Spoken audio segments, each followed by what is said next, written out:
ભાજપમાંથી સતત 7મી વખત ચૂંટણી લડી રહેલા સાંસદ મનસુખ વસાવાએ દેવમોગરામાં ઉપસ્થિત રહી કુળદેવી માં પાંડોરી માતાને ઉત્થાન માટે પ્રાર્થના કરી પ્રચાર પ્રસાર શરૂ કર્યો છે। તેઓનું માનવું છે કે પ્રચાર કરવા માટે છેલ્લા 1 વર્ષથી પ્રયત્નો શરૂ કર્યા હતા।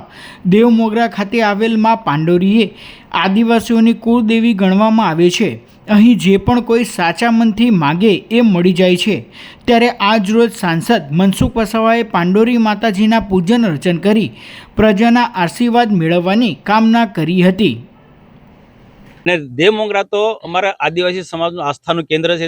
શિવરાત્રીના મેળામાં 3 સ્ટેટના લોકો દર્શન માટે આવતા હોય તો આ વિસ્તારના આગેવાન તરીકે સ્વાભાવિક મારી પણ ત્યાં શિવરાત્રીના બીજા દિવસે વર્ષોથી હું જઉં છું। શિવરાત્રીના બીજા દિવસે દેવમોગરા છું। આ વખતે થોડો વિશેષ પ્રકારનો મેં કાર્યક્રમ કર્યો અને મોટી સંખ્યામાં મારા કાર્યકર્તા માતાજીના દર્શન માટે ગયા અને માતાજી પાસે આશીર્વાદ માંગ્યા કે આદિવાસી સમાજની ને ભારતની ખૂબ પ્રગતિ થાય।